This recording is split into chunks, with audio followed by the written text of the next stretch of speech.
আসসালামু আলাইকুম। আজকে করব হলো এক ধরনের ভাজি। এটা কে কে খান এভাবে আমাকে বলবেন। ফ্রাই গরম দিচ্ছি, তেল দিচ্ছি, বেশি তেল দেওয়া যাবে না।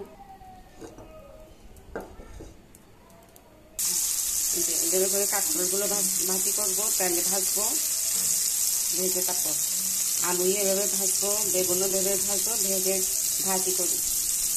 তাহলে আমাদের চিটাঙ্গের মানুষটা খায় না, বিজয় উত্তরবঙ্গের মানুষটা খায়, খুবই মজা। সেভাবে খান, কমেন্ট করবেন। উল্টা দেবো, এভাবে করে করে ভাজতে হবে।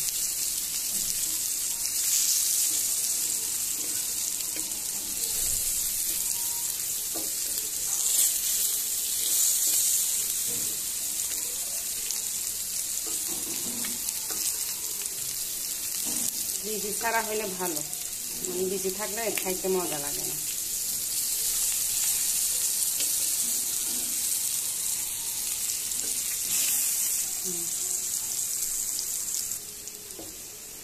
আমার হয়ে গেছে বলে উল্টা করে দেবো।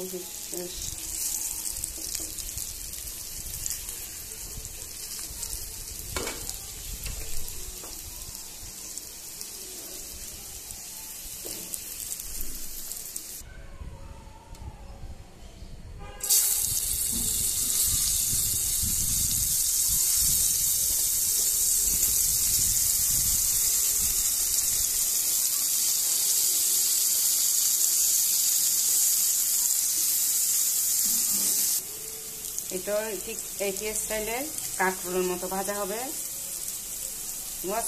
কলে শিখে শিখে হাইও, শুধু আলু ভাজি আর হাঁহর কুচি কুচি ভাজি করলে নেবো, এভাবে ভাজি করে হাইও, সে মজা। তারা কানা বেশি খরচ হয় আর কি, কিন্তু খুবই মজা। আজকে এটা রান্না হচ্ছে আমার মেয়ের জন্য, আমার মেয়ের খুব ফেভারিট খাবার এই ভাজিটা। উল্টা দিব, উল্টে দিয়েছি। সব আলু এভাবে করে উল্টে দিবেন, একটু একটু খেয়ে দেখবেন। বিশেষ করে আমাদের চট্টগ্রামের মানুষরা, উত্তরবঙ্গের মানুষকে এটা খায় আমি জানি, নর্থ বেঙ্গলের মানুষরা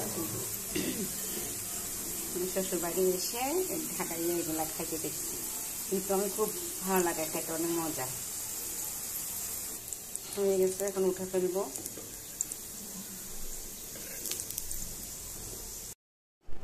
আবার তেল দিব,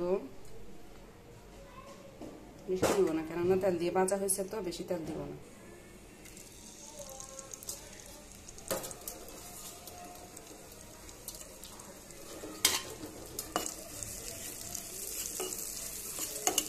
বেরেস্তা করবো এটা,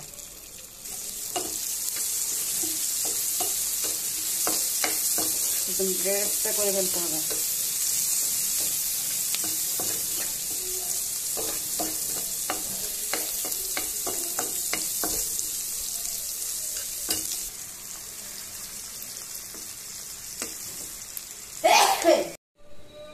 এখন দিব বেগুন, বেগুন গোলটাও দিতে পারি, গোলও দেয়। আমাদের লম্বা বেগুন আছে, তাই আমরা লম্বাটা দিলাম আর কি। কোনটা দিব,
রান্না শেষ হয়ে গেছে।